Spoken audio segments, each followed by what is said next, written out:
नमस्कार, मैं रवीश कुमार।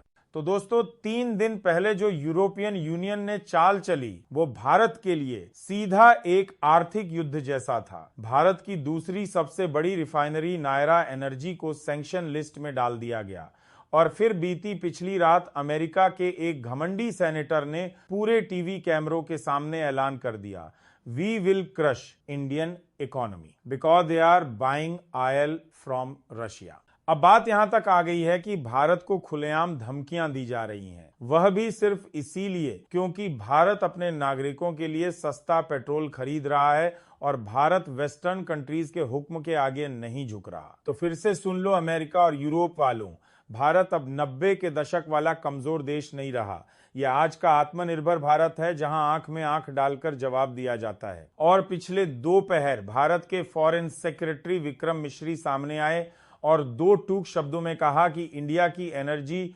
सिक्योरिटी सर्वोच्च प्राथमिकता है, हम जो करना चाहे वो करेंगे, किसी के दबाव में नहीं। यह शब्द नहीं बल्कि भारत की तरफ से सीधी फटकार है कि इंडिया की संप्रभुता सर्वोपरि है। हमारी नीतियां दिल्ली में बनेंगी, वॉशिंगटन या ब्रुसेल्स में नहीं। और यही वो लहजा है जो आज भारत की नई डिप्लोमेसी को परिभाषित करता है। अब आते हैं असली खिलाड़ी पर, जिस पर सीधा हमला हुआ। जी हां, हम बात कर रहे हैं नायरा एनर्जी, जिसे पहले एस्सार ऑयल कहा जाता था। यूरोपीय यूनियन का कहना था कि अगर रशियन क्रूड ऑयल भारत में रिफाइन होकर डीजल या पेट्रोल बन रहा है तो अब वो भी हम नहीं लेंगे। मतलब तुम खुद रशियन गैस के लिए तरसते हो और जब भारत अपने तरीके से तेल खरीदता है तो जलते हो। नायरा एनर्जी ने इस एकतरफा सैंक्शन को अवैध घोषित किया और सीधा चेतावनी दे दी, अगर आपने सैंक्शन हटाए नहीं तो हम आपको इंटरनेशनल कोर्ट में घसीट लाएंगे क्योंकि आपने इंटरनेशनल ट्रेड लॉ का उल्लंघन किया है। और तो और कमाल की बात देखिए कि यूरोप ने भारत से तेल लेने पर प्रतिबंध जरूर लगाया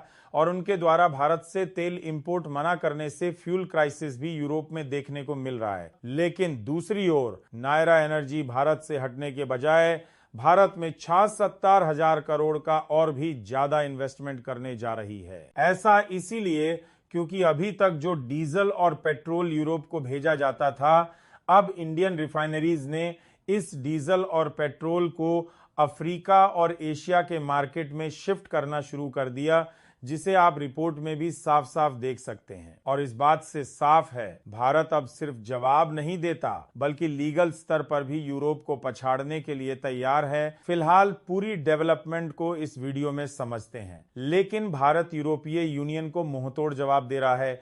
उसके लिए वीडियो को एक लाइक करके चैनल को सब्सक्राइब जरूर कर लीजिए, क्योंकि यह आपके लिए तो 1 सेकंड का काम है, लेकिन इससे हमारी काफी बड़ी मदद होती है। दोस्तों, यूरोपीय यूनियन पिछले 2 सालों में सबसे बड़ा रिफाइंड डीजल इंपोर्टर बन चुका है और भारत, खासकर नायरा एनर्जी, उसका सबसे बड़ा सप्लायर है। रूस यूक्रेन युद्ध के बाद यूरोप को जब सप्लाई चेन में दिक्कत आई तो भारत से यूरोप में डीजल का निर्यात पिछले 3 सालों में 5 गुना तक बढ़ गया। सिर्फ 2023 में भारत ने यूरोप को करीब 25 मिलियन टन डीजल भेजा। लेकिन अब वही यूरोप कहता है कि हम नहीं लेंगे क्योंकि यह रशियन ऑयल से बना है। क्यों भाई? जब तुम्हें जरूरत थी तब भारत अच्छा था, अब जब भारत अपने नियमों पर चल रहा है तो वह खलनायक हो गया। यही है पश्चिम की डबल स्टैंडर्ड्स वाली नीति। और इन प्रतिबंधों का असर कल सीधे मैदान में दिखा, जहां बीपी यानी ब्रिटिश पेट्रोलियम का एक टैंकर भारत आया था नायरा एनर्जी से डीजल लोड करने, लेकिन उसने लोडिंग कैंसिल कर दी और खाली लौट गया। यह सिर्फ एक व्यापारिक घटना नहीं थी, यह था एक पॉलिटिकल सिग्नल, एक वार्निंग शॉट। और यह दिखाता है कि सिर्फ यूरोप ही नहीं, यूके और पूरा वेस्टर्न अलायंस अब भारत को घेरने की कोशिश में है। लेकिन भारत अब झुकेगा नहीं, अब रिटेलिएट करेगा। और इसी को देखते हुए भारत सरकार और नायरा एनर्जी ने मिलकर 3 बड़े कदम उठा लिए हैं। क्योंकि जैसे ही यूरोप ने यह सैंक्शन थोपे, भारत ने ना तुरंत कोई घबराहट दिखाई, ना ही कोई सफाई दी, बल्कि जो डीजल पहले यूरोप के टैंकरों में जाता था, अब वो तेल Bangladesh, Indonesia, Vietnam, Thailand, Malaysia, Sri Lanka और अफ्रीकी देशों की ओर मोड़ दिया गया। क्योंकि यूरोप भूल गया भारत ग्लोबल सप्लायर है, भिखारी नहीं। तुम अगर नहीं खरीदोगे तो हमें फर्क नहीं पड़ता, अफ्रीका और एशिया हमारा स्वागत करेंगे। और भारत आज यूरोपीय यूनियन को मुंह तोड़ जवाब इसीलिए दे पा रहा है क्योंकि भारत को पहले मालूम था कि आगे चलकर यूरोप भारत से कोई चालबाजी जरूर करेगा और भारत पहले ही कैसे रणनीतिक खेल खेल रहा था। इसका अंदाजा इस बात से लगाइए कि 2024 के पहले 6 महीनों में ही भारत से अफ्रीका के लिए डीजल शिपमेंट 38% बढ़ा है। इंडोनेशिया, वियतनाम और केन्या जैसे देश अब भारत के प्रमुख कस्टमर बन चुके हैं, जहां यह सिर्फ व्यापार नहीं है, यह रणनीति है। और तो और जहां एक तरफ यूरोप डरा रहा था, वहीं दूसरी ओर नायरा एनर्जी ने ऐलान कर दिया कि 70,000 करोड़ की इन्वेस्टमेंट हम भारत में ही करेंगे। नई यूनिट्स बनाएंगे, पेट्रोकेमिकल प्लांट्स लगाएंगे, रिटेल नेटवर्क बढ़ाएंगे और यह है अर्थव्यवस्था की देशभक्ति। जिस समय पश्चिमी देश भारत की रीढ़ तोड़ना चाह रहे थे, उसी समय भारत ने अपनी हड्डियां और मजबूत करने का ऐलान कर दिया। वादिनार रिफाइनरी को अपग्रेड किया जाएगा,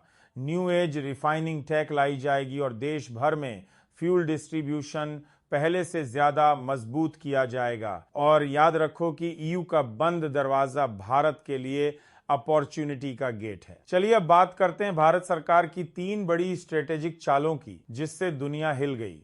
पहले की बात करें तो भारत और नायरा ने यूरोपियन यूनियन को लीगल नोटिस देने की बात की है, यानी डब्ल्यूटीओ में केस फाइल करने की तैयारी शुरू हो चुकी है, जिसमें यूरोप को खुद एहसास होगा कि उसने सिर्फ व्यापार नहीं रोका, बल्कि उसने ग्लोबल फ्री ट्रेड के उसूलों को रौंदा है। दूसरे की बात करें तो भारत का कहना है कि अगर तुम हमारी स्ट्रेटेजिक ऑटोनॉमी पर हमला करोगे तो हम भी अपने फैसले लेने के लिए आजाद हैं, और इसे तुम नहीं बल्कि हम डिसाइड करेंगे कि we will do what we need to do. और यह संकेत सिर्फ यूरोपियन यूनियन के लिए नहीं था, यूके और अमेरिका के लिए भी था, जो हमेशा पाखंडी नैतिकता लेकर आते हैं। इसके अलावा तीसरे स्ट्रेटेजिक कदम की बात करें तो आपको भले ही लग रहा हो कि भारत शांत और चुप बैठा है, लेकिन बताया जा रहा है कि भारत ने तुरंत बात की ब्राजील, गयाना, कनाडा, सऊदी अरब और यूएई से, ताकि अगर वेस्ट दबाव बनाए तो इन जगहों से सप्लाई पक्की रहे। क्योंकि भारत किसी एक देश पर निर्भर नहीं, भारत अब ग्लोबल नेगोशिएटर बन चुका है। इसके अलावा भारत के ऑयल मिनिस्टर हरदीप सिंह पुरी ने बहुत ही कड़क बयान दिया, अगर कोई हमसे व्यापार बंद करता है तो समझो हम उनके ऊपर ही व्यापारिक दरवाजा बंद कर देंगे। उन्होंने कहा कि हमारी पॉलिसी क्लियर है, जहां हम सस्ती, भरोसेमंद और लॉन्ग टर्म एनर्जी सोर्स पर ही चलेंगे, चाहे वो रूस हो, सऊदी हो या ब्राजील। और सबसे बड़ी बात कि अगर यूरोपियन यूनियन और यूके सोचते हैं कि वह हमें ब्लैकमेल कर सकते हैं तो वो भूल जाएं, क्योंकि आज का भारत झुकता नहीं, डिक्टेट करता है। जब पश्चिमी देश रूस के तेल पर बैन लगा रहे थे, तब भारत ने देखा कि यही मौका है, रूस से सस्ता कच्चा तेल खरीदो, भारत में रिफाइन करो और एक्सपोर्ट करो। खेल सीधा था। यूरोपियन यूनियन खुद रूस का तेल सीधे नहीं खरीदना चाहते थे, लेकिन भारत से रिफाइंड फ्यूल खरीद लेते थे, क्योंकि उस पर इंडिया ओरिजिन लिखा होता था, रशिया नहीं। लेकिन जैसे ही भारत ने इस अवसर को बिजनेस मॉडल में बदला तो यूरोपियन यूनियन चिढ़ गया। लेकिन खुद वही देश कजाकिस्तान, तुर्कमेनिस्तान और यूएई के रास्ते शैडो ऑयल खरीद रहे हैं, जो असल में कहीं ना कहीं रूसी ही होता है।